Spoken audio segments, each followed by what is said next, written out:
Hello viewers, welcome back to my channel. আশা করি সবাই খুব ভালো আছেন। আজকে আমি আপনাদের সাথে চিকেন রোস্ট রেসিপি শেয়ার করব। এখানে আমি চিকেনের লেগ পিস নিয়েছি 4টা। আর আজকে রান্নাটা আমি রাঁধুনি রেডিমিক্স রোস্ট মশলা দিয়ে করব। এই রোস্টের মশলাটা দিয়ে রোস্ট করলেও খেতে অনেক সুন্দর হয়, অনেক টেস্টি হয় এবং বাটাবাটি ঝামেলাটা অনেক অংশেই কম হয় এবং ঝটপট রান্নাটা করা যায়। তা প্রথমে আমি চিকেনে একটু লবণ মাখিয়ে 10 মিনিট রেস্টে রেখে দিব। একটু লবণ মাখিয়ে এভাবে রেখে দিলে চিকেনের ভিতরে লবণটা খুব ভালোভাবে যেতে পারে। এই জন্য রান্নাটা করার আগে অবশ্যই চেষ্টা করবেন একটু লবণ মাখিয়ে 10 মিনিট রেস্টে রেখে দেওয়ার জন্য। তো আমি এটা 10 মিনিট রেস্টে রেখে দিয়ে এখন ওই যে মশলাটা আমি একটু জল দিয়ে ওটা রেডি করে নিব। এখানে আমি 1 কেজি চিকেন নিয়েছি, এজন্য পুরা 1 প্যাকেট মশলাই কিন্তু আমি নিয়েছি। আপনারা চিকেনের পরিমাণ অনুযায়ী মশলাটা ব্যবহার করবেন। আর যে কোনো গুঁড়া মশলা রান্নায় ডাইরেক্ট ব্যবহার করার থেকে এভাবে যদি আপনি জল দিয়ে একটু গুলিয়ে কিছু সময় রেখে দেন তাহলে দেখবেন যে মশলাটা অনেক বেশি স্মুথ হবে এবং রান্নাতে ব্যবহার করলে গ্রেভিটা খুব ঘন হয় এবং খেতে দুর্দান্ত হয়। এই জন্য যে কোনো গুঁড়া মশলা ব্যবহার করে যে রান্নাটা করবেন চেষ্টা করবেন তার আগে মশলাটা একটু জল দিয়ে কিছু সময় ভিজিয়ে রাখার জন্য। তো আমি মশলাটা দেখেন জল দিয়ে একটু রেডি করে নিয়েছি। এখন আমি এর ভিতরে দিয়ে দেব ফেটানো টক দই। এখানে আমি 2.5 টেবিল চামচ টক দই ফেটিয়ে নিয়েছি, যেটা পরে 3 টেবিল চামচ হয়েছে। 3 টেবিল চামচের একটু কম। তা টক দই অবশ্যই ভালোভাবে ফেটিয়ে তারপরে ব্যবহার করবেন, তাহলে দেখবেন যে এটা রান্নায় ব্যবহার করলে কেটে যাওয়ার সম্ভাবনা থাকবে না। তো আমি টক দই দিয়ে মশলার সাথে খুব ভালোভাবে মিশিয়ে রেডি করে নিয়েছি। এখন এটা আমি একটা সাইডে রেখে দিব।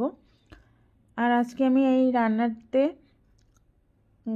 গুঁড়া দুধ ব্যবহার করব। তো এখানে আমি 3 টেবিল চামচ গুঁড়া দুধ নিয়েছি। এখন এটা একটু গরম জল দিয়ে আমি লিকুইড করে নিব।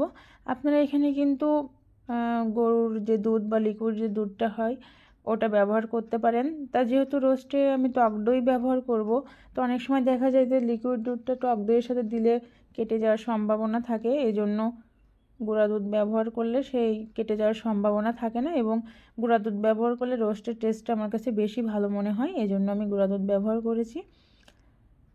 আপনারা গুঁড়া দুধ ব্যবহার করতে পারেন। তো আমি এখানে 1 গ্লাস উষ্ণ গরম জল দিয়ে দুধটা রেডি করে নিয়েছি। আর এদিকে আমি প্যানে তেল গরমও বসিয়ে দিয়েছি। এখন এর ভিতরে আমি পেঁয়াজ দিয়ে দিয়েছি। এই পেঁয়াজগুলো আমি বেরেস্তার জন্য দিয়েছি। এই পেঁয়াজগুলো দিয়ে বেরেস্তা তৈরি করে নিব। আর পেঁয়াজ বেরেস্তা করার সময় অবশ্যই গ্যাসের ফ্লেমটা লো এবং মিডিয়ামের মাঝামাঝি রাখবেন। তাহলে দেখবেন যে আস্তে আস্তে করলে কালারটা খুব সুন্দর আসছে এবং বেশ ক্রিস্পি হবে পেঁয়াজ বেরেস্তাগুলো। তো দেখেন আমার পেঁয়াজ বেরেস্তাগুলো কিন্তু রেডি হয়ে গিয়েছে। এখন এটা আমি উঠিয়ে নিব। নিয়ে তেলের ভিতরেই আমি চিকেনগুলো ভেজে নিব।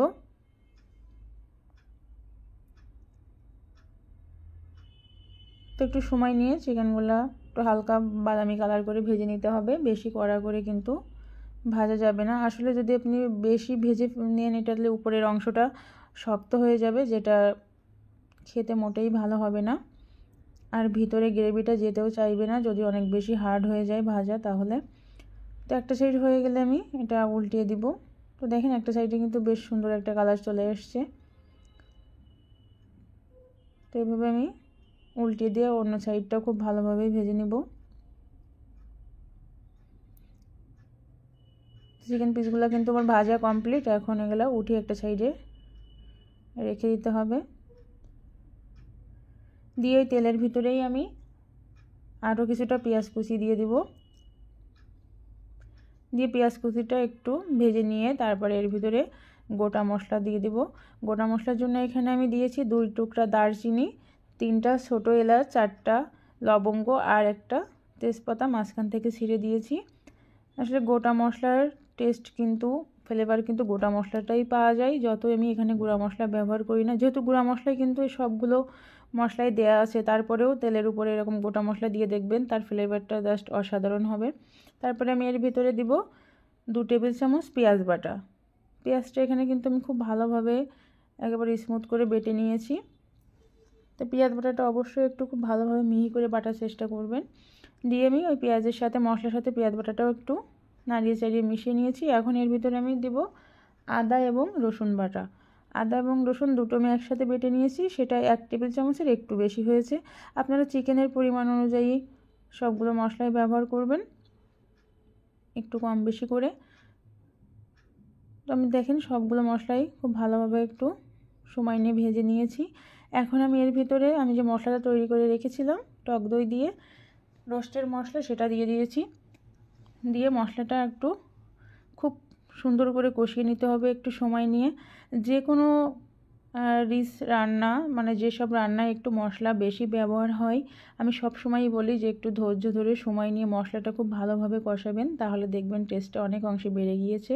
আর রোস্ট রান্নার ক্ষেত্রে তো মশলাটা অবশ্যই একটু সময় নিয়ে খুব ভালোভাবেই কষাতে হবে।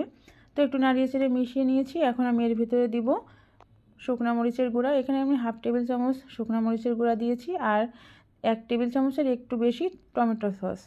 আসলে একটু শুকনো মরিচের গুঁড়া দিলে রোস্টটা হালকা একটু ঝাল ঝাল হয়, যেটা আমার কাছে খুবই ভালো লাগে। অনেকে আবার পছন্দ করেন না, তারা কিন্তু শুকনো মরিচের গুঁড়াটা অ্যাভয়েড করতে পারেন।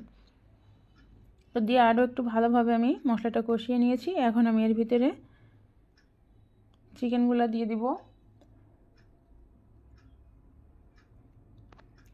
চিকেন দেওয়ার পরে কিন্তু খুব ভালোভাবে আপনাকে মশলার সাথে একটু কষিয়ে নিতে হবে।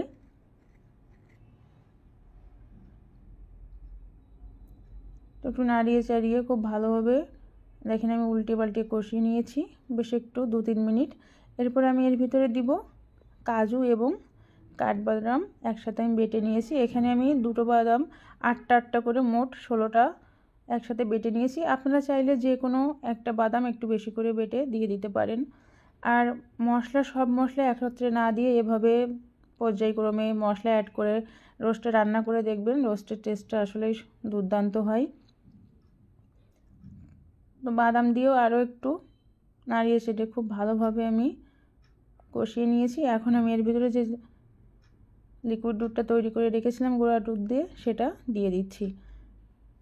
দিয়ে একটু মিশিয়ে নিয়ে তারপরে এখানে আমি আরও একটু জল ব্যবহার করেছি, কিন্তু জলটা অবশ্যই গরম জল দেওয়ার চেষ্টা করবেন। যদি পরবর্তীতে আরও জল ব্যবহার করেন কিংবা যদি মনে হয় যে লাগবে, তাহলে অবশ্যই গরম জল ব্যবহার করবেন।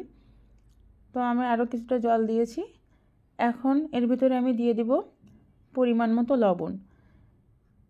আসলে কষানোর সময় লবণ দিলে চিকেনের ভিতরে লবণ বেশি চলে যেতে পারে, কারণ ওটা লবণ দিয়ে 10 মিনিট মাখিয়ে রেখেছিলাম, এই জন্য আমি গ্রেভির ভিতরে লবণটা দিয়েছি। দিয়ে একটু মিশিয়ে নিয়েছি ভালোভাবে। এখন এটা আমি ঢাকা দিয়ে রান্না করব 10 থেকে 12 মিনিটের মতো। তার ভিতরে চিকেনটা কিন্তু অনেক সফট হয়ে আসবে। তো ঢাকনা আমি উঠিয়ে নিচ্ছি। তো দেখেন গ্রেভিটা কিন্তু বেশ অনেকটাই ঘন হয়ে গিয়েছে এবং চিকেনগুলো অনেক সফট হয়ে গিয়েছে। এখন আমি এর উপরে দিয়ে দেব 6টা কাঁচামরিচ। কাঁচামরিচগুলো আমি হালকা একটু চিড়ে দিয়েছি, এতে ফ্লেভারটা খুব ভালো আসবে। আর এখন আমি এর ভিতরে দিব পেঁয়াজ বেরেস্তা। আমি যে পেঁয়াজগুলো বেরেস্তা করে নিয়েছিলাম ওখান থেকে বেশ কিছুটা নিয়ে হাত দিয়ে এভাবে গুঁড়া করে দিয়েছি। এটা গ্রেভিটা ঘন হবে এবং টেস্টটা খুব ভালো আসবে। আর এর উপর থেকে এখন আমি দিব 1 টেবিল চামচ ঘি আর দিব 1 টেবিল চামচ কেওড়া জল। অবশ্যই রোস্টে ঘি এবং কেওড়া জলটা দেওয়ার চেষ্টা করবেন, তাহলে দেখবেন বেশ একটা রাজকীয় টেস্ট এবং স্মেল বের হবে, খুবই ভালো লাগবে খেতে। তো সবগুলো উপকরণ দিয়ে আমি আরও একটু ভালোভাবে নাড়িয়ে চাড়িয়ে মিশিয়ে নিয়েছি। এখন এটা আমি ঢাকা দিয়ে রেখে দেবো আরও 4 থেকে 5 মিনিট। গ্যাসের ফ্লেমটা একেবারে লো করে, মানে যত কমানো যায় সর্বনিম্ন পর্যায়ে দিয়ে আমি এটা ঢেকে রেখে দিব। তারপরে ঢাকনা উঠিয়ে নিয়ে দেখেন কত সুন্দর একটা লোভনীয় কালার চলে এসছে এবং তেলও ছেড়ে দিয়েছে। রোস্টটা কিন্তু রেডি হয়ে গিয়েছে। তো এভাবে রান্না করলে চিকেন রোস্ট কিন্তু দুর্দান্ত লাগে খেতে। আমার রেসিপিটা ফলো করে আপনারা একদিন ট্রাই করে দেখবেন, বাসার সবাই কিন্তু আপনার প্রশংসা করতে বাধ্য হবে। তো চিকেনটা অনেক সফট হয়ে গিয়েছিল। তো এখন এটা আমি সার্ভও করে দিয়েছি। আর উপর থেকে কিছু পেঁয়াজ বেরেস্তা দিয়ে দিব। আমি কিছুটা পেঁয়াজ বেরেস্তা রেখে দিয়েছিলাম গার্নিশ করার জন্য, এতে দেখতেও সুন্দর লাগবে, আবার খাওয়ার সময় পেঁয়াজ বেরেস্তাগুলো মুখে পড়লে খুবই ভালো লাগবে। এটা আপনারা ফ্রাইড রাইস কিংবা সাদা পোলাওর সাথে সার্ভ করতে পারেন। তো আজকে আমার রেসিপি আপনাদের কেমন লাগলো অবশ্যই আমাকে কমেন্টস করে জানাবেন। তো দেখেন চিকেনগুলো কিন্তু দারুণ সফট হয়ে গিয়েছে। আর যদি ভালো লাগে আজকে রেসিপিটা তাহলে লাইক এবং শেয়ার করতে ভুলবেন না। তো আজ এ পর্যন্তই, আবার নতুন কোনো রেসিপি নিয়ে আপনাদের সাথে দেখা হবে। সে পর্যন্ত সবাই ভালো থাকুন, সুস্থ থাকুন। সবাইকে অনেক অনেক অনেক ধন্যবাদ।